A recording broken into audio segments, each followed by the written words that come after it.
Jadi kemarin sebenarnya ada voice recorder bagus yang dijual dengan harga yang cukup murah. Tapi gak gua beli. Gua nyesel. Sekarang udah dibeli orang. Stoknya cuma satu. Voice recorder bekas. Karena gua voice recorder yang... Kan gua kepengen beli voice recorder ya guys ya. Terus kemarin gua nemu di toko online voice recorder yang harga barunya sekitar 3 jutaan. Itu dijual dengan harga 1 juta. Gua masih mikir-mikir, soalnya gua gak yakin sama tokonya, soalnya tokonya masih toko yang terbilang baru gitu. Jadi gua khawatir kalau ini gua beli jangan-jangan nanti penipuan gitu. Terus hari ini gua bangun, gua cek, ternyata udah dibeli orang. Gua nyesel banget. Itu voice recorder bagus, dijual dengan harga murah. Gua sebenarnya udah mau beli, tapi gak gua beli karena gua masih curiga sama tokonya. Terus gua pikir-pikir lagi. Nah, baru gua pikir sehari. Hari ini gua bangun tidur, gua cek. Udah dibeli orang. Gua sebenarnya penasaran sama yang beli itu barang. Gua pengen nanya, ini barangnya beneran bagus atau tipu-tipu bang? Gua cuma penasaran gitu doang. Soalnya alasan gua gak membeli itu kemarin karena gua curiga sama tokonya. Kalau tokonya itu termasuk toko yang udah terbilang lama dan jual barang dengan harga murah, ya gue beli, otomatis gue beli, udah gue beli kemarin. Tapi karena gue curiga sama tokonya, gak gue beli. Gue pikir-pikir dulu, gak taunya sekarang udah dibeli orang. Voice recorder Zoom. Ini bukan tipe voice recorder biasa sih sebenarnya. Gue juga gak begitu.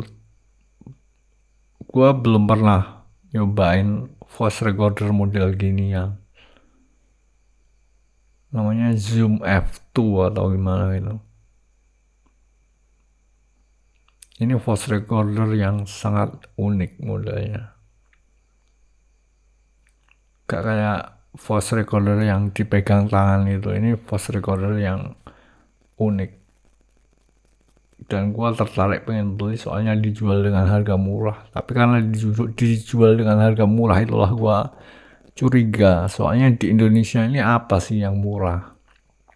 Di Indonesia ini segala hal itu barang jelek juga dijual dengan harga mahal.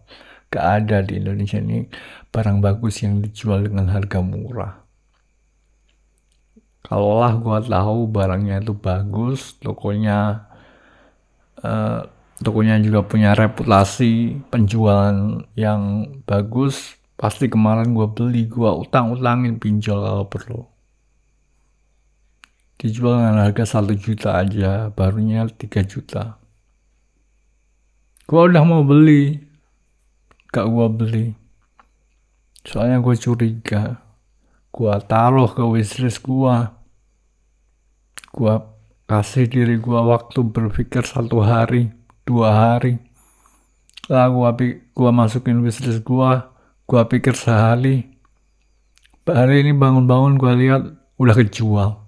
Nyesel banget. Harusnya gua beli kemarin waktu masih ada.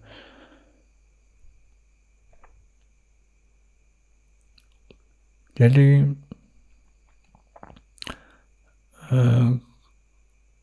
gua pikir gua juga gak terlalu butuh voice recorder ya guys ya, perekam suara. Soalnya gua juga gak begitu sering keluar rumah ya. Kan kalau gua cuma mau ngerekam di rumah gitu aja pakai HP gua udah cukup. Kalau mau bikin podcast yang suaranya jernih pakai mikrofon gua ini aja juga bagus. Kalau pakai voice recorder itu gua harus pergi keluar kemana gitu. Nah itu baru butuh voice recorder. Tapi gue cuma impulsif aja sih guys, pengen beli voice recorder. Sebenarnya gue gak ada kebutuhan buat beli voice recorder itu. Gue cuma impulsif pengen punya. Gue impulsif punya satu barang terbaik dari kategorinya. Gue punya webcam yang bagus, gue punya mikrofon yang bagus, gue punya komputer yang bagus, gue punya keyboard yang bagus, gue punya Kindle yang bagus, gue punya HP yang bagus, gue punya yang paling bagus dalam satu kategori itu. Jadi kalau gue pengen punya voice recorder juga, gue juga punya satu yang bagus gitu. Gue punya sih voice recorder kemarin yang gue beli entry level, harganya 350.000. Tapi itu bukan yang terbagus, cuma entry level gitu aja. Makanya gue pengen beli voice recorder yang lebih bagus, yang terbagus sebagai voice recorder gue satu-satunya. Kalau gue mau punya HP, gue mau punya yang paling bagus. Kalau gue mau punya mikrofon, gue mau mikrofon yang paling bagus. Satu aja, yang terbaik di antara yang terbaik. Gue gak butuh punya banyak barang, tapi setidaknya gue mau punya satu yang terbaik di antara yang terbaik. Terbaik.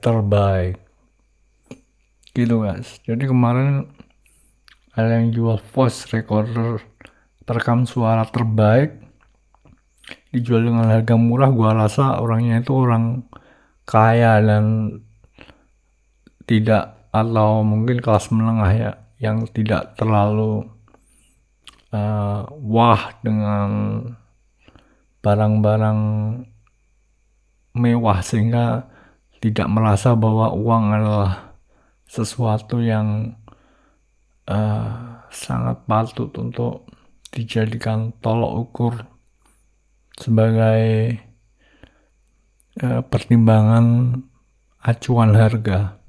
Jadi barang bagus dijual murah gitu. Kayak gua, harga menurut gua duit bukan segalanya. Karena itulah gua kalau jual barang, jual murah juga gak apa-apa. Beda sama orang-orang lain di Indonesia. Barang jelek dijual mahal, barang udah rusak dijual setengah harga, tapi sama aja bohong karena barangnya udah rusak duluan. Gua udah beberapa kali pengalaman beli barang second di toko online di Indonesia, dan gua juga sering ngecek harga barang-barang second di toko online. Barang second harganya dijual setara dengan harga barang baru. Banyak yang gitu. Ini gimana gua ngomonginnya? Bang, barang lu tuh barang second, kenapa lu jual pakai harga baru? Gua pengen nge-DM mereka bilang kalau bang, barang lu tuh barang busuk, lo jual mahal banget. Siapa yang mau beli? Lo mau laku gak nih barang lo? Gitu guys. Jadi gua agak nyesel nih kemarin ada yang jual voice recorder yang bagus dengan harga murah, gak gua beli. Harusnya gua beli kemarin, tapi karena ternyata hari ini gak terjual, ya gua melakukan review secara menyeluruh kepada keinginan gua buat beli voice recorder baru, dan gua berkesimpulan bahwa gua gak butuh voice recorder. Karena gua gak butuh voice recorder, gua gak butuh yang terbaik gitu guys.